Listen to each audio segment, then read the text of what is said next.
Hi friends, welcome back to the channel mister Manipal. ಸ್ನೇಹಿತರೆ, ಇತ್ತೀಚೆಗೆ ಒಂದು ಯೂಟ್ಯೂಬ್ನಲ್ಲಿ ನನ್ನ ವಿಡಿಯೋವನ್ನು ನೋಡಿದಿರಾ. ಅದರಲ್ಲಿ ಪ್ರಮೋದ್ ಮಧ್ವರಾಜ್ರವರ ಹೊಸ ಕಾರು ಟೊಯೋಟಾ ವೆಲ್ಫೈರ್ ಅನ್ನ ರಿವ್ಯೂ ಮಾಡುವಂತ ಪ್ರಯತ್ನ ಮಾಡಿದ್ದೆ. ಆಗ ಸುಮಾರು ಜನ ನನಗೆ ಕಾಲ್ ಮಾಡಿ ಹೇಳಿದ್ರು, ಅವರ ಹತ್ತಿರ ಇರುವಂತ ರೋಲ್ಸ್ ರಾಯ್ಸ್ ಕಾರನ್ನು ಒಮ್ಮೆ ವಿಡಿಯೋ ಮಾಡಿ ತೋರಿಸಬಹುದಾ ಅಂತ ಹೇಳಿ. ಸೊ ಆ ನಿಟ್ಟಿನಲ್ಲಿ ಇವತ್ತು ರೋಲ್ಸ್ ರಾಯ್ಸ್ ಕಾರನ್ನು ನಿಮಗೆ ತೋರಿಸುವಂತ ಪ್ರಯತ್ನ ಮಾಡಬೇಕು ಅಂತೇಳಿ ವಿಡಿಯೋ ಮಾಡ್ತಾ ಇದ್ದೇನೆ. ಇದೇ ನಮ್ಮ ಉಡುಪಿ ಜಿಲ್ಲೆಯ ಅತ್ಯಂತ ದುಬಾರಿ ಕಾರು, ಏಕೈಕ ಕಾರು ಉಡುಪಿ ಜಿಲ್ಲೆಯಲ್ಲಿರುವಂಥದ್ದು ಇದು ಒಂದೇ. ಉಡುಪಿ ದಕ್ಷಿಣ ಕನ್ನಡ ಜಿಲ್ಲೆಯಲ್ಲಿ ಬಹುಶಃ ನನಗೆ ತಿಳಿದಿರುವಂತೆ 3 ಕಾರು ಇರುವಂಥದ್ದು. ರೋಲ್ಸ್ ರಾಯ್ಸ್ ಕಾರು ಎಲ್ಲರಿಗೂ ಕೂಡ ದುಡ್ಡಿದ್ರೂ ಕೂಡ ಸಿಗೋದಿಲ್ಲ ಅನ್ನುವಂತಹ ಮಾಹಿತಿ ಇದೆ. ಯಾಕೆ ಹೇಳಿದ್ರೆ ಅದಕ್ಕೆ ಬೇಕಾಗಿರ್ತಕ್ಕಂಥ ಕೆಲವೊಂದು ಪ್ರೊಸೀಜರ್ಸ್ಗಳನ್ನ ರೋಲ್ಸ್ ರಾಯ್ಸ್ ಸಂಸ್ಥೆ ನೋಡ್ಕೊಳ್ತದೆ. ಅದನ್ನ ಫಾಲೋ ಮಾಡಿದ್ರೆ ಅದನ್ನ ಅವರು ಅಂದ್ರೆ ಬ್ಯಾಂಕ್ ಬ್ಯಾಲೆನ್ಸ್ ಆಗಿರ್ಬೋದು, ಟ್ಯಾಕ್ಸ್ ಕಟ್ಟುವಂಥದ್ದು ಇರ್ಬೋದು, ಆ ರೀತಿಯ ಹಲವಾರು ಪ್ರೊಸೀಜರ್ಗಳನ್ನು ಫಾಲೋ ಮಾಡ್ತಾರೆ. ಸೊ ಅದರಲ್ಲಿ ಪ್ರಮೋದ್ ಮಧ್ವರಾಜ್ ಅವರು ಪಾಸ್ ಆಗಿ ಹಾಗೆ ಇದನ್ನು ಖರೀದಿ ಮಾಡಿದ್ದಾರೆ. Rolls Royce car. Rolls Royce ಕಾರ್ನ ಮುಖ್ಯವಾಗಿರ್ತಕ್ಕಂಥ ಎಂಬ್ಲಮ್ ಅಂದ್ರೆ ಲೋಗೋ ಏನಿದೆ, ಇದು spirit of ecstasy, silver lady ಅಂತ ಹೇಳಿ ಕೂಡ ಕರೀತಾರೆ. ಸೊ ಇಲ್ಲಿರುವಂಥದ್ದು ಒಂದು ಮಹಿಳೆ ಅಥವಾ ಲೇಡಿ ಹಾರುವ ರೀತಿಯಲ್ಲಿ ಅಂದ್ರೆ ಅವರ ಕೈಗಳನ್ನ ಚಾಚಿ ಮುಂದಕ್ಕೆ ಬಾಗಿಕೊಂಡಿರುವಂತ ರೀತಿಯಲ್ಲಿದೆ. ಸೊ ಇದು ಅತ್ಯಂತ ಪ್ರಸಿದ್ಧವಾಗಿರ್ತಕ್ಕಂಥ ಲೋಗೋ. ರೋಲ್ಸ್ ರಾಯ್ಸ್ ಕಾರಿನ ಈ ಸಿಂಬಲ್ ಏನಿದೆ, ಲೋಗೋ ಏನಿದೆ, ಅದ್ರ ಜೊತೆಗೆ ಇದು ಕೂಡ ಅತ್ಯಂತ ಪ್ರಮುಖವಾಗಿರ್ತಕ್ಕಂಥ ಅಂಶ ಈ ಕಾರ್ನಲ್ಲಿ. ಸೊ ಹಾಗೆ ಹಲವಾರು ವಿಚಾರಗಳಿದೆ, ತೋರಿಸ್ತಾ ಹೋಗ್ತೇನೆ. ಬನ್ನಿ ನನ್ನ ಜೊತೆಗೆ ರೋಲ್ಸ್ ರಾಯ್ಸ್ ಅನ್ನ ನೋಡಿ ನಿಮಗೆ ಸಾಧ್ಯವಾದಷ್ಟು ಫೀಚರ್ಸ್ಗಳನ್ನು ತೋರಿಸುವಂತ ಪ್ರಯತ್ನ ಮಾಡ್ತೇನೆ. ಬನ್ನಿ ಫ್ರೆಂಡ್ಸ್. ನೋಡಿ, ಕಾರ್ನಲ್ಲಿ ಕೂತಾಗ ಕೆಲವರಿಗೆ ಈ ಡ್ರೈವಿಂಗ್ ಸ್ಟೇರಿಂಗ್ ಏನಿರುತ್ತೆ ಸ್ವಲ್ಪ ದೂರ ಅನಿಸಿದಾಗ ಆಗತ್ತೆ, ಅಥವಾ ಕೆಳಗಡೆ ಬಂತು ಅಂತ ಅನಿಸುತ್ತೆ. ಸೊ ಇದರಲ್ಲಿ ಯಾರು ಡ್ರೈವಿಂಗ್ ನಲ್ಲಿ ಕೂತ್ರು ಕೂಡ ಅವರಿಗೆ ಹೇಗೆ ಬೇಕು ಹಾಗೆ ಅಡ್ಜಸ್ಟ್ಮೆಂಟ್ ಮಾಡ್ಕೊಳ್ಬಹುದು. ಸೊ ಇದರಲ್ಲಿ ಒಂದು ಸಣ್ಣ ಬಟನ್ ಇದೆ. ಸೊ ಇದರಲ್ಲಿ ನೋಡಿ, ಈಗ ಪ್ರೆಸ್ ಮಾಡಿದ್ರೆ ಮೇಲ್ಗಡೆ ಪ್ರೆಸ್ ಮಾಡಿ ಇಟ್ಕೊಂಡಿದ್ದೇನೆ. ಈಗ ನೋಡಿ, ಸ್ಟೇರಿಂಗ್ ಮೇಲ್ ಬರ್ತಾ ಇದೆ. ಸೊ ಆಮೇಲೆ ಸ್ವಲ್ಪ ಮೇಲೆ ಬೇಕು ಅಥವಾ ಕೆಳಗಡೆ ಮಾಡಬೇಕು ಅಂತಂದ್ರೆ ಅದಕ್ಕೂ ಆಪ್ಷನ್ ಇದೆ. ನೋಡಿ, ನನಗೆ ಸ್ವಲ್ಪ ಕುಳ್ಳಗಿದ್ದಾರೆ ಅಥವಾ ಹೈಟ್ ಸ್ವಲ್ಪ ಕೆಳಗೆ ಬೇಕು ಅಥವಾ ಕಂಫರ್ಟ್ ಆಗಿ ಹೀಗೆ ಅಂದ್ರೆ ಅವ್ರು ಬೇರೆ ಬೇರೆ ರೀತಿಯಲ್ಲಿ ಡ್ರೈವಿಂಗ್ ಮಾಡುವಂಥವ್ರು ಇರ್ತಾರೆ. ಸೊ ಅವ್ರಿಗೆ ಹೇಗೆ ಬೇಕು ಆ ಥರ ಮಾಡ್ಕೊಳ್ಬೋದು. ನೋಡಿ, ಈಗ ಈ ಥರ ಮಾಡಿದರೆ ಮೇಲ್ ಮಾಡ್ಕೊಳ್ಬೋದು, ಬೇಡ ಹಿಂದೆ ಇರಲಿ ಅಂತ ಹೇಳಿದರೆ ಈ ಥರ ಮಾಡ್ಕೊಳ್ಬೋದು. ಸೊ ಇದೆಲ್ಲ ಆಪ್ಷನ್ ಇದೆ. ಇದು ಕಾಮನ್ ಆಗಿರುವಂಥದ್ದು, ಅಂದರೆ ನಮ್ಮ ಇಂಡಿಕೇಟರ್ ಲೈಟ್ಸ್ ಹಾಕುವಂಥದ್ದು. ಇದರದ್ದು ಗೇರ್ ಸಿಸ್ಟಮ್ ರೈಟ್ ಸೈಡಲ್ಲಿ ಇರುತ್ತೆ. ಸೊ ಇದರಲ್ಲಿ ಗೇರ್ ಸಿಸ್ಟಮ್ ಅಲ್ಲಿ ಆಟೋಮೇಟೆಡ್ ಆಗಿರುವುದರಿಂದ ಇದು PRND ಅಂತ ಇದೆ. ಸ್ಪೋರ್ಟ್ಸ್ ಮೋಡ್ ಇದರಲ್ಲಿ ಇರೋದಿಲ್ಲ. PRND ಅಂದ್ರೆ P ಅಂದ್ರೆ ಪಾರ್ಕಿಂಗ್, R ಅಂದ್ರೆ ರಿವರ್ಸ್, N ಅಂದ್ರೆ ನ್ಯೂಟ್ರಲ್, D ಅಂದ್ರೆ ಡ್ರೈವಿಂಗ್. ಸೊ D ಗೆ ಹಾಕಿದಾಗ ಗಾಡಿ ಮೂವ್ಮೆಂಟ್ ಅಲ್ಲಿ ಹೋಗುತ್ತೆ. ಇದರಲ್ಲಿ ಕ್ಲಚ್ ಇರೋದಿಲ್ಲ, ಬ್ರೇಕ್ ಮತ್ತು ಆಕ್ಸಲರೇಟರ್ ಮಾತ್ರ ಇರುತ್ತೆ. ಬ್ರೇಕ್ ಹಿಡ್ಕೊಂಡು ಸ್ಟಾರ್ಟ್ ಇಂಜಿನ್ ಅಂತ ಬಟನ್ ಆನ್ ಮಾಡಿದ್ರೆ ಇಂಜಿನ್ ಸ್ಟಾರ್ಟ್ ಆಗುತ್ತೆ. ಗೇರಲ್ಲಿ ಡ್ರೈವಿಂಗ್ ಮೋಡಿಗೆ ನಾವು ಶಿಫ್ಟ್ ಮಾಡಿದ ಕೂಡಲೇ ಗಾಡಿ ಮೂವ್ಮೆಂಟ್ ಸ್ಟಾರ್ಟ್ ಆಗುತ್ತೆ. ಸೊ ಕಂಟ್ರೋಲ್ ಮಾಡಿಕೊಂಡು, ಗಾಡಿ ಸ್ವಲ್ಪ ಉದ್ದ ಇರೋದ್ರಿಂದ ಸ್ವಲ್ಪ ಅಕ್ಕಪಕ್ಕ ಹಿಂದೆ ಮುಂದೆ ಎಲ್ಲ ಸ್ವಲ್ಪ ಜಾಸ್ತಿ ನೋಡ್ಕೊಳ್ಬೇಕಾಗತ್ತೆ. ಈವನ್ ಇದು ಸ್ವಲ್ಪ ದುಬಾರಿ ಆಗಿರುವಂಥ ಕಾರ್ ಆಗಿರೋದ್ರಿಂದ ಬಹಳಷ್ಟು ನೋಡ್ಕೊಳ್ಬೇಕಾಗಿರ್ತಕ್ಕಂಥ ವಿಚಾರ ಇರುತ್ತೆ. ಸೊ ಬೇರೆ ಬೇರೆ ಆಪ್ಷನ್ಸ್ಗಳಿದೆ, ತೋರಿಸ್ತೇನೆ, ಬನ್ನಿ. ಸೊ ಇದರಲ್ಲಿ ಸ್ಟಾರ್ಟ್ ಮಾಡೋದಕ್ಕೆ ಈ ಬಟನ್ ಇರುತ್ತೆ. ಬ್ರೇಕನ್ನು ಪ್ರೆಸ್ ಮಾಡಿ ಬಟನ್ ಒತ್ತಿದ್ರೆ ಇಂಜಿನ್ ಸ್ಟಾರ್ಟ್ ಆಗುತ್ತೆ. ಇಂಜಿನ್ ಸ್ಟಾರ್ಟ್ ಆದಮೇಲೆ ಇದರಲ್ಲಿರುವಂಥ ಆಪ್ಷನ್ಗಳನ್ನೆಲ್ಲ ನೋಡ್ಬೋದು. ಇದು AC-ನಲ್ಲಿ ಕಾಮನ್ ಆಗಿ ನಾರ್ಮಲ್ ಕಾರ್ಸ್ಗಳಲ್ಲಿ ಬಟನ್ಸ್ಗಳಿರುತ್ತೆ. ಸೊ ಇಲ್ಲಿ ಅವ್ರು ಯಾವ ಥರ ಕೊಟ್ಟಿದ್ದಾರೆ ಅಂದರೆ ಸ್ವಲ್ಪ ಆ್ಯಂಟಿಕ್ ಲುಕ್ ಇರಲಿ ಅಂತೇಳಿ ಇಲ್ಲಿ ಆ್ಯಂಟೆನಾ ಥರ ಏನು ಕಾಣಿಸ್ತಾ ಇದೆ. ಸೊ ಇದನ್ನು ಜಸ್ಟ್ ಹೀಗೆ ಈ ಥರ ಪುಲ್ ಮಾಡಿದರೆ ಇಲ್ಲಿ ಇದರಿಂದ AC-ಯ ಗಾಳಿ ಬರೋದಕ್ಕೆ ಶುರು ಆಗುತ್ತೆ. ಸೊ ಆಮೇಲೆ ಅದನ್ನು ಅಡ್ಜಸ್ಟ್ ಮಾಡ್ಕೊಳ್ಬೋದು. ಆಮೇಲೆ ಇದರಲ್ಲಿ CD-ಗಳನ್ನು ಹಾಕ್ಕೊಳ್ಬೋದು. ಇರುವ ಮಾಹಿತಿ ಪ್ರಕಾರ ಇದರಲ್ಲಿ 8 CD-ಗಳನ್ನು ಹಾಕ್ಕೊಳ್ಬೋದು. ಅಂದರೆ ಬೇರೆ ಬೇರೆ ರಾಕ್ ಆಗಿರ್ಬೋದು, Bollywood music, Kannada music, so ಬೇರೆ ಬೇರೆ CD-ಗಳನ್ನು ಇಲ್ಲಿ ಹಾಕ್ಕೊಂಡು 8 CD-ಗಳನ್ನು ಅಟ್ ಎ ಟೈಮ್ ಇದರಲ್ಲಿ ಹಾಕ್ಕೊಂಡು ಅದನ್ನು ಯೂಸ್ ಮಾಡ್ಕೊಳ್ಬೋದು ಅನ್ನುವಂಥದ್ದು. ಆಮೇಲೆ ಇಲ್ಲಿ ನೀವು ಈಗ ಬ್ಲ್ಯಾಕ್ ಏನು ಕಾಣಿಸ್ತಾ ಇದೆ ನಿಮಗೆ ಸ್ಕ್ರೀನ್ ಇಲ್ಲಿ ಇದರಲ್ಲಿ ಡ್ಯಾಶಲ್ಲಿ, ಸೊ ಇದನ್ನು ಪ್ರೆಸ್ ಮಾಡಿದರೆ ಅದು ಓಪನ್ ಆಗುತ್ತೆ. ಸೊ ಬ್ಯಾಕ್ ಸೈಡಲ್ಲಿ ಒಂದು ಸಣ್ಣ ಸ್ಕ್ರೀನ್ ಇದೆ. ಆ ಸ್ಕ್ರೀನಲ್ಲಿ ಕಾಮನ್ ಆಗಿ ಇರೋ ಥರನೇ ಎಲ್ಲ ಆಪ್ಷನ್ಸ್ಗಳಿದೆ. ಮ್ಯೂಸಿಕ್ ಕಂಟ್ರೋಲ್ ಆಗಿರ್ಬೋದು, ವೆದರ್ ಕಂಟ್ರೋಲ್ ಆಗಿರ್ಬೋದು, ಸೊ ಬೇರೆ ಬೇರೆ ಆಪ್ಷನ್ಸ್ಗಳು ಇದರಲ್ಲಿ ಸಿಗುತ್ತೆ. ಅದನ್ನು ಇಲ್ಲಿಂದಲೇ ಆಪ್ರೇಟ್ ಮಾಡ್ಕೊಳ್ಬೋದು. ಸೊ ಮೈನ್ ಮೆನು ಬ್ಯಾಕ್ ಸೈಡಲ್ಲಿ ಏನಿದೆ ಇಲ್ಲಿ ಅದನ್ನು ಯೂಸ್ ಮಾಡಿ. ಸೊ ಇದನ್ನು ಕಾಮನ್ ಆಗಿ ಅಂದರೆ ನೋಡಿ, ಇದರಲ್ಲಿ ರೇಡಿಯೋ ಆಪ್ಷನ್ ಇದೆ, ಮಲ್ಟಿಮೀಡಿಯಾ ಇದೆ, ಪೆನ್ ಡ್ರೈವ್ ಹಾಕೊಂಡು ಯೂಸ್ ಮಾಡ್ಬೋದು, ಮೊಬೈಲನ್ನು ಕನೆಕ್ಟ್ ಮಾಡ್ಬೋದು, ನೇವಿಗೇಷನ್ ಇದೆ, ಆಮೇಲೆ ಅಪ್ಲಿಕೇಶನ್ಸ್, ವೆಹಿಕಲ್ ಇನ್ಫಾರ್ಮೇಷನ್, ವೆಹಿಕಲ್ನ ಮ್ಯಾನ್ಯಲ್ಸ್ ಏನು ನಾವು ಹೇಳ್ತೇವೆ ಇದರಲ್ಲಿ ಎಲ್ಲ ಮ್ಯಾನ್ಯಲ್ಸ್ಗಳನ್ನು ಕೂಡ ನಾವು ನೋಡ್ಕೊಳ್ಬೋದು. ಸೊ ಇಲ್ಲಿ ನೋಡ್ತಾ ಇದ್ದೀರಾ picture search, owners hand book, so vehicle status ಅದೆಲ್ಲ ಇದರಲ್ಲಿ ಚೆಕ್ ಮಾಡ್ಕೊಳ್ಬೋದು. ಸೊ ಇದೆಲ್ಲ ಆಪ್ಷನ್ಸ್.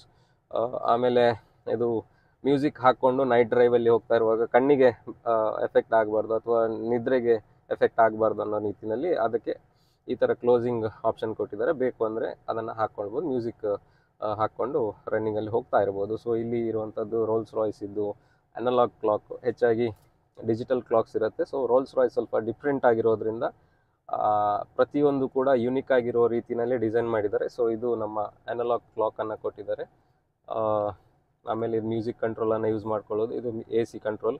ಆಮೇಲೆ ಹೋಗುವಂಥ ದಾರಿನಲ್ಲಿ ನಾವು AC ಹಾಕ್ಕೊಂಡು ಹೋಗ್ತಾ ಇರ್ತೇವೆ. ಆದರೆ ಬಾಡಿಗೆ ಏನಾದರೂ ಅಂದರೆ ಬೆನ್ನಿಗೆ ಸ್ವಲ್ಪ ಶಾಕ್ ಆಗಿ ಏನೋ ಬೇಕು ಅಂತ ಹೇಳಿದರೆ ಅದಕ್ಕೂ ಆಪ್ಷನ್ ಇದೆ. ಸೊ ಇಲ್ಲಿ ಇರುವಂಥ ಬಟನನ್ನು ಪ್ರೆಸ್ ಮಾಡಿದರೆ ಲೆಫ್ಟ್ ಸೈಡ್ ಸೀಟು ಬಿಸಿ ಆಗೋದಕ್ಕೆ ಶುರು ಆಗುತ್ತೆ, ರೈಟ್ ಸೈಡ್ ಡ್ರೈವರ್ ಸೀಟ್ ಬೇಕು ಅಂತಂದರೆ ಈ ಆಪ್ಷನ್ನ ಕೂಡ ಯೂಸ್ ಮಾಡ್ಕೊಳ್ಬೋದು. ಸೀಟ್ ಹೀಟ್ ಆಗೋದಕ್ಕೆ ಶುರು ಆಗುತ್ತೆ. ಸೊ ಇದು ಗಾಡಿ ಒಳಗಡೆ ಟೆಂಪ್ರೇಚರ್ ಕೋಲ್ಡ್ ಆಗಿದ್ರು ಕೂಡ ನಮ್ಮ ಸೀಟಿಂಗ್ ಏನಿದೆ ಕುಷನ್ಸು ಅದೆಲ್ಲ ಕೂಡ ಬಿಸಿಯಾಗಿರುತ್ತೆ. ಸೊ ಕಂಫರ್ಟೇಬಲ್ ಫೀಲ್ ಅನ್ನು ನಾವು ಪಡ್ಕೊಳ್ಬೋದು ಲಾಂಗ್ ಜರ್ನಿನಲ್ಲಿ. ಇದು AC ಮತ್ತು ಕೂಲಿಂಗನ್ನು ಸೆಟ್ ಮಾಡ್ಕೊಳ್ಳುವಂಥದ್ದು. ಇದು ಸ್ವಲ್ಪ ಡಿಫ್ರೆಂಟಾಗಿ ಕೊಟ್ಟಿದ್ದಾರೆ ಇದನ್ನು. ಸೊ ಈಗಾಗಲೇ ಆಲ್ರೆಡಿ ಸೀಟ್ ಬಿಸಿ ಆಗೋದಕ್ಕೆ ಶುರು ಆಯಿತು ಆಯಿತಾ. ಸೊ ಬೆನ್ನಿಗೆಲ್ಲ ಒಳ್ಳೆ ಶಾಖ ಸಿಗುತ್ತೆ. ಸೊ ಇದನ್ನು ಯೂಸ್ ಮಾಡ್ಕೊಳ್ಬೋದು. ಇದರಲ್ಲಿ ಕೂಡ ನೋಡಿ ಆಪ್ಷನ್ ಇದೆ, 1 2 3 ಲೆವೆಲ್ಸ್ ಕೊಟ್ಟಿದ್ದಾರೆ. ಸೊ 1 2 3 ಆಪ್ಷನ್ ಮಾಡಿದರೆ ಇದು ಕ್ಲೋಸ್ ಆಗುತ್ತೆ. ಆಮೇಲೆ ಯಾರಾದರೂ ಸಿಗರೇಟ್ ಸ್ಮೋಕರ್ಸ್, ಈ ಕಾರ್ನಲ್ಲಿ ಸ್ಮೋಕರ್ಸ್ ಯಾರೂ ಇಲ್ಲ, ಬಟ್ ಆಪ್ಷನ್ಸ್ ಇದೆ. ಇದನ್ನು ನೋಡಿದರೆ ನೀವು ಇಲ್ಲಿ ನೋಡ್ಬೋದು. ಇದು ಅಂದರೆ ಸಿಗರೇಟ್ ಸ್ಮೋಕ್ ಮಾಡೋದಕ್ಕೆ ಇದಕ್ಕೆ ಇಟ್ಟರೆ ಇದು ಬಿಸಿಯಾಗಿರುತ್ತೆ. ಇಲ್ಲಿ ಆಪ್ಷನ್ ಇದೆ. ಸೊ ಇದನ್ನು ಹೀಗೆ ಇಟ್ಟು ಒಂದು ಸ್ವಲ್ಪ ಹೊತ್ತು ಇಟ್ಟರೆ ಅದು ಕೆಂಪಾಗುತ್ತೆ. ಆಮೇಲೆ ಅದನ್ನು ಯೂಸ್ ಮಾಡ್ಕೊಳ್ಬೋದು. ಮತ್ತು ಇಲ್ಲಿ ಗ್ಲಾಸ್ಗಳನ್ನು ಇಟ್ಕೊಳ್ಬೋದು. ನೀರು ಕುಡಿಯುವಂಥ ಗ್ಲಾಸ್ ಏನಾದರೂ ಇದ್ದರೆ ಇಲ್ಲಿ ಇಟ್ಕೊಳ್ಬೋದು. ಬಾಟಲ್, ಸಣ್ಣ ಸಣ್ಣ ಬಾಟಲ್ ಏನಾದರೂ ಇದ್ದರೆ ಗ್ಲಾಸ್ ಇಡ್ಬೋದು. ಆಮೇಲೆ ಇಲ್ಲಿ ಈ ಥರ ಒಂದು ಆಪ್ಷನ್ ಇದೆ. ಇದನ್ನು ಓಪನ್ ಮಾಡಿದರೆ ಇದರಲ್ಲಿ ಕೂಡ ಏನಾದರೂ ಐಟಮ್ಸ್ಗಳನ್ನು ಇಟ್ಕೊಳ್ಬೋದು. ಇದರ ಒಳಗಡೆನೆ ಪೆನ್ ಡ್ರೈವ್ ಹಾಕುವಂಥ ಆಪ್ಷನ್ ಇದೆ, ಆಕ್ಸ್ ಕೇಬಲನ್ನು ಹಾಕುವಂಥ ಆಪ್ಷನ್ ಇದೆ, ಮೊಬೈಲ್ ಚಾರ್ಜಿಂಗನ್ನು ಕೂಡ ಮಾಡ್ಕೊಳ್ಬೋದು. ಸೊ ಇಲ್ಲಿ ಇರುವಂಥದ್ದು. ಆಮೇಲೆ ಇಲ್ಲೊಂದು ನಮ್ಮ ರೆಕಾರ್ಡ್ಸ್ ಅಥವಾ ಏನಾದರೂ ಇಟ್ಕೊಳ್ಳೋದಕ್ಕೆ ಆಪ್ಷನ್ ಇದೆ. ಓಕೆ, ಸೊ ಈ ಥರ ಇರುತ್ತೆ. ಆಮೇಲೆ ಇದು ಫುಲ್ಲಿ ಸೇಫ್ ಆಗಿರೋ ರೀತಿನಲ್ಲಿದೆ. ಇದು ಏರ್ ಬ್ಯಾಗ್ಸ್ಗಳು ಎಲ್ಲ ಕಡೆಯಲ್ಲೂ ಏರ್ ಬ್ಯಾಗ್ಸ್ ಓಪನ್ ಆಗೋ ರೀತಿನಲ್ಲಿ ಇದನ್ನು ಡಿಸೈನ್ ಮಾಡಿದ್ದಾರೆ. ಸ್ಪೀಕರ್ ಸಿಸ್ಟಮ್ ಕೂಡ ಒಳ್ಳೆ ಚೆನ್ನಾಗಿದೆ. ಸೊ ಸ್ಪೀಕರನ್ನು ನಾನು ಬ್ಯಾಕ್ ಸೈಡ್ ನಿಮಗೆ ತೋರಿಸುವಂಥ ಸಂದರ್ಭದಲ್ಲಿ ಸ್ಪೀಕರ್ನ ಎಫೆಕ್ಟ್ಗಳನ್ನು ತೋರಿಸುವಂಥ ಪ್ರಯತ್ನ ಮಾಡ್ತೇನೆ. ಆಮೇಲೆ ಇಲ್ಲಿ ನೋಡ್ಬೋದು ಸ್ಟೇರಿಂಗ್ನಲ್ಲಿ ಕೂಡ ವಾಲ್ಯೂಮ್ ಕಂಟ್ರೋಲ್ ಇರ್ಬೋದು. ಆಮೇಲೆ ನಿಮಗೆ ಹೋಗುವಂಥ ಸಂದರ್ಭದಲ್ಲಿ ಸ್ಪೀಡ್ ಏನಾದರೂ ನಿಮಗೆ ಕಂಟ್ರೋಲ್ ಮಾಡ್ಕೊಳ್ಬೇಕು ಅಂದರೆ ಇಲ್ಲಿ ಸೈಡಲ್ಲಿ ಸ್ಟೇರಿಂಗಲ್ಲಿ ಕೊಟ್ಟಿದ್ದಾರೆ ಒಂದು ಆಪ್ಷನ್. ಸ್ಪೀಡನ್ನು ತುಂಬ ಸ್ಪೀಡಲ್ಲಿದೆ, ನಿಮಗೆ ಕಂಟ್ರೋಲ್ ಸಿಗ್ತಾ ಇಲ್ಲ ಅಂತ ಹೇಳಿದ್ರೆ ಇಮಿಡಿಯೇಟಾಗಿ ನಿಮಗೆ ಸ್ಪೀಡ್ ಕಂಟ್ರೋಲ್ ಮಾಡೋದಕ್ಕೆ ಇಲ್ಲಿ ಆಪ್ಷನ್ ಕೊಟ್ಟಿದ್ದಾರೆ. ಅದನ್ನು ಮೈನಸ್ ಮಾಡಿದರೆ ಸ್ಪೀಡ್ ಕೂಡ ಕಂಟ್ರೋಲಿಗೆ ಬರುತ್ತೆ. ಸೊ ಹೀಗೆ ಡ್ರೈವ್ ಮಾಡ್ತಾ ಹೋಗುವಾಗ ಕಂಫರ್ಟ್ ಕೂಡ ಚೆನ್ನಾಗಿದೆ. ಲಾಂಗ್ ಡ್ರೈವ್ ಹೋಗುವಂಥ ಸಂದರ್ಭದಲ್ಲಿ ಸಸ್ಪೆನ್ಷನ್ ಆಗಿರ್ಬೋದು, ಆಮೇಲೆ ಒಳಗಡೆ ಕಂಫರ್ಟ್ ಆಗಿರ್ಬೋದು, ತುಂಬ ಚೆನ್ನಾಗಿದೆ. ಸೊ ಈ ಥರ ಖುಷಿ ಆಗುತ್ತೆ ಡ್ರೈವ್ ಮಾಡೋದಕ್ಕೆ. ಈ ಆಪ್ಷನ್ ಸಿಕ್ಕಿರೋದಕ್ಕೂ ನಾನು ಥ್ಯಾಂಕ್ಸ್ ಹೇಳಬೇಕು ಪ್ರಮೋದ್ ಮಧ್ವರಾಜ್ ಸರ್ ಅವರಿಗೆ. ಸೊ ಇದೇ ಥರ ತುಂಬ ಆಪ್ಷನ್ಸ್ಗಳು ಇನ್ನೂ ಹಿಂದ್ಗಡೆ ಇದೆ. ಸೊ ಆ ಆಪ್ಷನನ್ನು ತೋರಿಸ್ತೇನೆ ಬನ್ನಿ. ಸೊ ಸ್ಟೇರಿಂಗ್ನಲ್ಲಿ ಆಗಲೇ ಹೇಳಿದ ರೀತಿಯಲ್ಲಿ ವಾಲ್ಯೂಮ್ ಕಂಟ್ರೋಲ್ ಎಲ್ಲ ಇಲ್ಲೇ ಮಾಡ್ಕೊಳ್ಬೋದು. ಆಮೇಲೆ ಇಲ್ಲಿ ಇರುವಂಥದ್ದು ನೀವು ನೋಡ್ಬೋದು ಆಟೋ ಅಂತೇಳಿ. ಈ ಹೆಡ್ಲೈಟ್ ಏನಿದೆ ಕತ್ತಲೆ ಆದ ಕೂಡಲೇ ತನ್ನಷ್ಟಕ್ಕೆ ಆನ್ ಆಗುತ್ತೆ. ಈ ಆಪ್ಷನಲ್ಲಿ ಇಟ್ಟರೆ ಮ್ಯಾನ್ಯಲ್ ಆಗಿ ಮಾಡ್ಕೊಳ್ಬೇಕಾಗಿಲ್ಲ. ಕತ್ಲಾದ ಕೂಡಲೇ ಹೆಡ್ಲೈಟ್ ತನ್ನಷ್ಟಕ್ಕೆ ಆನ್ ಆಗುತ್ತೆ. ಆಮೇಲೆ ಡಿಪ್ಪು ಆಪ್ಷನ್ ಎಲ್ಲ ಈ ಥರ ಮ್ಯಾನ್ಯಲ್ ಆಗಿ ಮಾಡ್ಕೊಳ್ಬೇಕು. ಆಮೇಲೆ ಮೇಲೆ ಕೆಳಗೆ ಬೇಕಾದರೂ ಮಾಡ್ಕೊಳ್ಬೋದು. ಫಾಗ್ ಲೈಟಿಗೆ ಇಲ್ಲಿ ಆಪ್ಷನ್ ಬಟನಲ್ಲಿ ಕೊಟ್ಟಿದ್ದಾರೆ. ಸೊ ಇದನ್ನು ಪ್ರೆಸ್ ಮಾಡಿದರೆ ಫಾಗ್ ಲೈಟ್ ಆನ್ ಆಗುತ್ತೆ. ರೈಟ್ ಸೈಡ್ ಡೋರಲ್ಲಿ ನೀವು ಗಮನಿಸಿದರೆ ಇದರಲ್ಲಿ 4 ಬಟನ್ಸ್ಗಳನ್ನು ಕೊಟ್ಟಿದ್ದಾರೆ. 4 ಬಟನ್ಸ್ಗಳು ಏನು ಮಾಡುತ್ತೆ ಅಂತ ಹೇಳಿದರೆ ನಮ್ಮ ವಿಂಡೋ ಗ್ಲಾಸ್ ಏನಿದೆ ಅದನ್ನು ಡೌನ್ ಮಾಡೋದಕ್ಕೆ, ಆಮೇಲೆ ಲಾಕ್ ಮಾಡುವಂಥದ್ದು, ಆಮೇಲೆ ಈ ಸೀಟಿಂಗನ್ನು ನಾವು ಸೆಟ್ ಇಲ್ಲಿ ಮಾಡ್ಕೊಳ್ಬೋದು. ಅಂದರೆ ಒಂದು 2-3 ಜನ ಡ್ರೈವರ್ ಇದ್ದರೆ ಅವರಿಗೆ ಯಾವ ರೀತಿ ಸೆಟ್ಟಿಂಗ್ ಬೇಕು ಆ ಥರ ಒಂದು ಡ್ರೈವರ್ ಇದ್ದರೆ ಒಂದು ಸೀಟಿಂಗಲ್ಲಿ ಬಟನ್ನಲ್ಲಿ ಸೆಟ್ ಮಾಡಿಕೊಂಡ್ರೆ ನಾವು ರೇಡಿಯೋದಲ್ಲಿ FM ಅನ್ನು ಯಾವ ರೀತಿ ಮಾಡ್ಕೊಳ್ತೀವಿ ಅದೇ ಥರ ಒಂದೊಂದು ಸೆಟ್ಟಿಂಗನ್ನು ಇಟ್ಕೊಂಡ್ರೆ ಆ ಸೆಟ್ಟಿಂಗಿಗೆ ತನ್ನಷ್ಟಕ್ಕೆ ಹೋಗಿ ಕೂತ್ಕೊಳ್ಳೋದು. ಸೊ ಇದೆಲ್ಲ ಆಪ್ಷನ್ಸು. ಆಮೇಲೆ ಇಲ್ಲಿ ಸೈಡ್ ಮಿರರ್ ಏನಿದೆ, ಸೈಡ್ ಮಿರರನ್ನು ಸೆಟ್ಟಿಂಗ್ ಮಾಡ್ಕೊಳ್ಳೋದು. ಈಗ ನೋಡಿ ನಾನು ಕ್ಲೋಸ್ ಮಾಡ್ತೇನೆ, ಬಟನ್ ಒಂದು ಸಿಂಗಲ್ ಪ್ರೆಸ್ಸಲ್ಲಿ ಬಟನ್ ಪ್ರೆಸ್ ಮಾಡಿದ ಕೂಡಲೇ ಕ್ಲೋಸ್ ಆಗುತ್ತೆ. ಆಮೇಲೆ ಗ್ಲಾಸನ್ನು ಸೆಟ್ ಮಾಡ್ಕೊಳ್ಬೇಕು ಅಂದರೆ ಅದಕ್ಕೆ ಒಂದು ಆಪ್ಷನ್ ಇದೆ. ಇಲ್ಲಿ ರೈಟ್ ಸೈಡಲ್ಲಿ ನೋಡಿ ಈ ಥರ ಮೂಮೆಂಟ್ ಮಾಡಿದಾಗ ಗ್ಲಾಸ್ ಕೂಡ ಚೇಂಜಸ್ ಮಾಡ್ಕೊಳ್ಬೋದು. ಸೊ ಇದೆಲ್ಲ ರೋಲ್ಸ್ ರಾಯ್ಸ್ನಲ್ಲಿ ಇರುವಂಥ ಆಪ್ಷನ್ಸು. ಆಮೇಲೆ ಮಳೆ ಬರ್ತಾ ಇದೆ ಅಂತ ಹೇಳಿದಾಗ ಏನಾದರೂ ಬೇಕು ಅಲ್ಲ, ಸೊ ಇಲ್ಲಿ ಇದರಲ್ಲಿ ಇನ್ಬಿಲ್ಟ್ ಕೊಡೆ ಕೊಟ್ಟಿದ್ದಾರೆ ನೋಡಿ. ಸೊ ಈ ಥರ ಕೊಡೆ ಸಿಗುತ್ತೆ ನಿಮಗೆ. ರೋಲ್ಸ್ ರಾಯ್ಸ್ ಲೋಗೋ ಇದೆ ಇದರಲ್ಲಿ ನೋಡಿ, ರೋಲ್ಸ್ ರಾಯ್ಸ್ ಲೋಗೋ ಇದೆ. ಸೊ ಈ ಥರ ಕೊಡೆ ಸಿಗುತ್ತೆ. ಕೊಡೆ ಇದು ಮಳೆಯಲ್ಲಿ ಯೂಸ್ ಮಾಡಿ ಇದ್ರೂ ಕೂಡ ಇದನ್ನು ಮಡಚಿ ಹಾಗೆ ಇಟ್ಟರೆ ಇದರಲ್ಲಿರುವಂಥ ನೀರು ತನ್ನಷ್ಟಕ್ಕೆ ಇಳಿದು ಹೋಗುತ್ತೆ, ಕಾರಿಗೇನು ಸಮಸ್ಯೆ ಮಾಡಲ್ಲ. ಸೊ ಈ ಥರ ಇಡ್ಬೋದು ನೋಡಿ, ಪ್ರೆಸ್ ಮಾಡಿದ್ರೆ ಆಯಿತು. ಸೊ ಕೊಡೆ ಇದು 4 ಡೋರ್ನಲ್ಲಿ ಕೂಡ ಇದೆ. ಸೊ ಒಂದು ಪ್ರೆಸ್ಸಲ್ಲಿ ಕೊಡೆ ಈ ಥರ ಹೊರಗೆ ಬರುತ್ತೆ.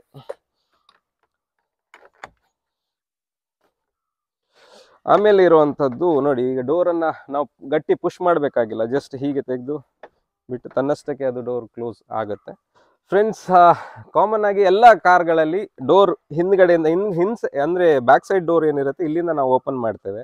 ಆದರೆ ರೋಲ್ಸ್ ರಾಯ್ಸಲ್ಲಿ ಡಿಫ್ರೆಂಟ್ ಆಗಿ ಕೊಟ್ಟಿದ್ದಾರೆ ನೋಡಿ. ಹೀಗೆ ಓಪನ್ ಮಾಡಿದರೆ ಈ ಕಾರ್ ಒಳಗಡೆ ಹೋಗೋದಕ್ಕೆ ಬಾಸ್ಗಳು ಯಾರು ಇರ್ತಾರೆ, ಈಗ ಪ್ರಮೋದ್ ಮಧ್ವರಾಜ್ ಅವರು ಈ ಥರ ಡೋರ್ ಓಪನ್ ಆದಾಗ ಒಳಗಡೆ ಹೋಗ್ತಾರೆ. ಸೊ ಕಂಫರ್ಟಾಗಿ ಅವರು ಇದರಲ್ಲಿ ಕುತ್ಕೊಳ್ಳಿಕ್ಕೆ ಅವರಿಗೆ ಆಪ್ಷನ್ ಇರುತ್ತೆ. ಸೊ ಈ ಥರ ಕುತ್ಕೊಳ್ತಾರೆ. ಆಮೇಲೆ ಇದನ್ನು ಡೋರ್ ಕ್ಲೋಸ್ ಮಾಡೋದಕ್ಕೆ ಈ ಥರ ಎಲ್ಲ ಬಗ್ಗೆ ಎಲ್ಲ ಮಾಡುವಂಥ ಅಗತ್ಯ ಇಲ್ಲ. ಸೊ ಇಲ್ಲಿ ಕುತ್ಕೊಂಡು ಡೋರನ್ನು ಕ್ಲೋಸ್ ಮಾಡಿದರೆ ತನ್ನಷ್ಟಕ್ಕೆ ಡೋರ್ ಕ್ಲೋಸ್ ಆಗುತ್ತೆ. ಫ್ರೆಂಡ್ಸ್ ನೋಡಿ, ಬ್ಯಾಕ್ ಸೈಡ್ ಇಂಟೀರಿಯರ್ ಅನ್ನು ನೀವು ನೋಡ್ತಾ ಇದ್ದೀರಾ ರೋಲ್ಸ್ ರಾಯ್ಸ್ನಲ್ಲಿ. ಸೊ ಇಲ್ಲಿ ಒಂದು ಕಂಪಾರ್ಟ್ಮೆಂಟ್ ಇದೆ. ಸೊ ನೋಡಿ, ಇಲ್ಲಿ ಬಟನ್ ಪ್ರೆಸ್ ಮಾಡಿದೆ, ಇದು ಈ ಥರ ಓಪನ್ ಆಗುತ್ತೆ. ಇಲ್ಲಿ ಏನಾದರೂ ಐಟಮ್ಗಳನ್ನು ಇಟ್ಕೊಳ್ಬಹುದು. ಆಮೇಲೆ ನೆಕ್ಸ್ಟ್ ಇಲ್ಲಿ ವಾಲ್ಯೂಮ್ ಕಂಟ್ರೋಲ್, ಅದೇ ನೋಡಿ ವಾಲ್ಯೂಮ್ ಕಂಟ್ರೋಲ್ ಈ ಥರ ಮೇಲ್ ಬರುತ್ತೆ. ಆಮೇಲೆ ಇದನ್ನು ಯೂಸ್ ಮಾಡ್ಕೊಳ್ಬೇಕು. ಈ ಥರ ಆದಮೇಲೆ ಯೂಸ್ ಆದಮೇಲೆ ಇದನ್ನು ಒಳಗಡೆ ಹಾಕಿ ಲಾಕ್ ಮಾಡುವಂಥದ್ದು. ಆಮೇಲೆ ನೋಡಿ, ಇದು ಮೂಮೆಂಟ್ ಇದೆ. ಸೊ ಇದನ್ನು ಯಾವ ಥರ ಲೆಫ್ಟ್ ಅಥವಾ ರೈಟ್ ಯೂಸ್ ಮಾಡಿಕೊಂಡು ಅದನ್ನು ಚೇಂಜ್ ಮಾಡ್ಕೊಳ್ಬೋದು. ರೇಡಿಯೋ ಇದೆ, CD ಗಳನ್ನು ಹಾಕ್ಕೊಳ್ಬೋದು. ಬ್ಯಾಕ್ ಸೈಡ್ನಲ್ಲಿ ಬೇರೆ CD ಏನಾದರೂ ಬೇಕು ಅಂದರೆ ಇಲ್ಲಿ ಕೂಡ ಹಾಕೋದಕ್ಕೆ ಆಪ್ಷನ್ ಇದೆ. CD ಇದೆ, ಆಮೇಲೆ AV ಜಾಕ್ ಎಲ್ಲ ಇದೆ. ಸೊ ಆಮೇಲೆ ಚಾರ್ಜರ್ಗಳನ್ನು ಇಲ್ಲಿ ಕನೆಕ್ಟ್ ಮಾಡ್ಬೋದು. ಆಮೇಲೆ ಇಲ್ಲಿ ನ್ಯೂಸ್ ಪೇಪರ್ ಅಥವಾ ಏನಾದರೂ ಇಟ್ಕೊಳ್ಬೋದು. ಸೊ ಫ್ರಂಟ್ ಸೀಟಲ್ಲಿ ನ್ಯೂಸ್ ಪೇಪರ್ ಅಥವಾ ಏನು ಮ್ಯಾಗ್ಝಿನ್ಗಳನ್ನು ಇಟ್ಕೊಳ್ಬೋದು, ಅಥವಾ ಏನಾದರೂ ರೆಕಾರ್ಡ್ಗಳನ್ನು ಡಾಕ್ಯುಮೆಂಟ್ಗಳನ್ನು ಇಟ್ಕೊಳ್ಬೋದು. ಆಮೇಲೆ ಇಲ್ಲಿ ಒಂದು ಇರುವಂಥದ್ದು ಆಪ್ಷನಲ್ಲಿ ಗ್ಲಾಸ್, ನೀರು ಕುಡಿಯುವಂಥ ಗ್ಲಾಸ್ಗಳನ್ನು ಇಟ್ಕೊಳ್ಬೋದು. ಆಮೇಲೆ ಇಲ್ಲಿ ಕೆಳಗಡೆ ಮತ್ತೊಂದು ಆಪ್ಷನ್ ಬರುತ್ತೆ. ಸೊ ಇದರಲ್ಲಿ ಏನಾದರೂ ಚಾಕ್ಲೇಟ್ ಅಥವಾ ಏನಾದರೂ ಚಿಲ್ಲರೆ ಏನಾದರೂ ಇದರಲ್ಲಿ ಇಡ್ಬೋದು. ಆಮೇಲೆ ಇನ್ನೊಂದು ಸತಿ ಪ್ರೆಸ್ ಮಾಡಿದ ಈ ಥರ ಓಪನ್ ಆಗುತ್ತೆ. ಸೊ ಇಲ್ಲಿ ಕ್ರೆಡಿಟ್ ಕಾರ್ಡ್ಗಳನ್ನು, ವಿಸಿಟಿಂಗ್ ಕಾರ್ಡ್ಗಳನ್ನೆಲ್ಲ ಇಟ್ಕೊಳ್ಬೋದು. ಸೊ ಈ ಥರ ಲಾಕ್ ಆಗುತ್ತೆ. ಆಮೇಲೆ ಇದರ ಬ್ಯಾಕ್ ಸೈಡ್ನಲ್ಲಿ ಇಲ್ಲೊಂದು ಕಂಪಾರ್ಟ್ಮೆಂಟ್ ಕೂಡ ಇದೆ. ಸೊ ಇಲ್ಲಿ ಮಾಡಿಫಿಕೇಷನ್ಗಳನ್ನು ಮಾಡ್ಕೊಳ್ಳಿಕ್ಕೆ ಆಪ್ಷನ್ ಕೊಟ್ಟಿದ್ದಾರೆ. ಆಮೇಲೆ ಸೈಡಲ್ಲಿ ನೀವು ನೋಡ್ಬೋದು ಸ್ಪೀಕರ್ಗಳನ್ನು ಕೊಟ್ಟಿದ್ದಾರೆ. ಆಮೇಲೆ ಇರುವಂಥದ್ದು ಈ ಸೀಟ್ ಸೆಟ್ಟಿಂಗ್ ನೋಡಿ, ಇಲ್ಲಿ ಸೀಟ್ ಸೆಟ್ಟಿಂಗ್ ಇದೆ. ಸೊ ಎದುರುಗಡೆ ಬೇಕು ಅಂದರೆ ಇದನ್ನು ಜಸ್ಟ್ ಮೂವ್ಮೆಂಟ್ ಮಾಡಿದರೆ ಆಯಿತು, ಈ ಥರ ಮೂವ್ ಆಗುತ್ತೆ ಎದುರುಗಡೆ. ಆಮೇಲೆ ಹಿಂದೆ ಮಾಡ್ಕೊಳ್ಬೇಕು ಅಥವಾ ನೋಡಿ ಸೀಟ್ ಈ ಥರ ಮೂವ್ಮೆಂಟ್ ಆಗ್ತಾ ಇದೆ. ಸೊ ಎದುರುಗಡೆ ಕಂಫರ್ಟಾಗಿ ಕೂತ್ಕೊಳ್ಬೇಕು. ಸೊ ಇದನ್ನು ಈ ಥರ ಮಾಡ್ಕೊಳ್ಬೋದು. ಆಮೇಲೆ ಇದನ್ನು ಆಪ್ಷನ್ಗಳನ್ನು ಮಾಡ್ಕೊಳ್ಬೋದು. ಆಮೇಲೆ ಇದರಲ್ಲಿ ಆಗ ಫ್ರಂಟಲ್ಲಿ ಇರೋ ಥರನೇ ಸೀಟ್ ಬಿಸಿ ಮಾಡ್ಕೊಳ್ಬೇಕು ಅಥವಾ ಹೀಟ್ ಮಾಡ್ಕೊಳ್ಬೇಕು ಅಂತ ಇದ್ದರೆ ಇದರಲ್ಲೂ ಆಪ್ಷನ್ ಇದೆ. ಲೆಫ್ಟ್ ಮತ್ತು ರೈಟ್ ಸೀಟ್ ಆಪ್ಷನ್ ಇದೆ. AC ಗಳನ್ನು ಈ ಥರ ಕಂಟ್ರೋಲ್ ಮಾಡ್ಬೋದು.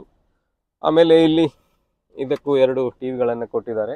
ಸೊ ಈ ಥರ ಮೂವೀಸ್ ಅಥವಾ ಏನಾದರೂ ನೋಡಬೇಕು ಅಂದರೆ ಲೆಫ್ಟ್ ಅಥವಾ ರೈಟಿಗೆ ಸೆಪ್ರೇಟ್ ಆಗಿರುವಂಥ ಮೂವೀಸ್ಗಳನ್ನು ಹಾಕ್ಕೊಳ್ಬೋದು.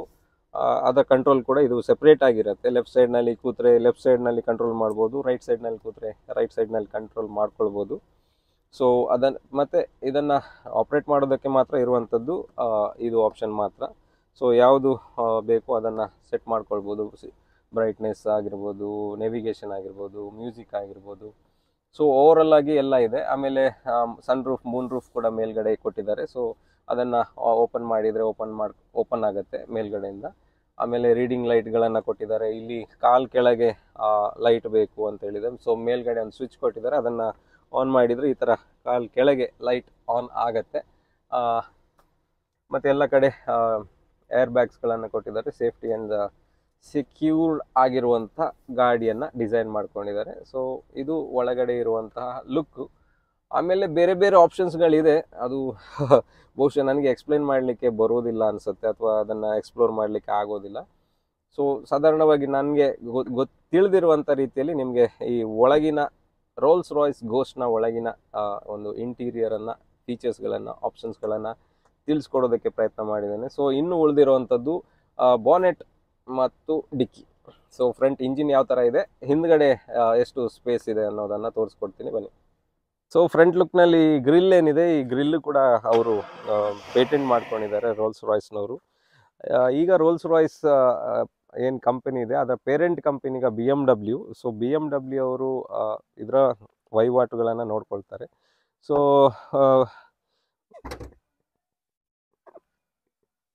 ಸೊ ಈ ಥರ ಬಾನೆಟನ್ನು ಓಪನ್ ಮಾಡಿಕೊಂಡ್ರೆ, ಸೊ ನೋಡಿ ಇಷ್ಟು ದೊಡ್ಡದಾಗಿದೆ ನೋಡಿ ಇಂಜಿನ್. ಸೊ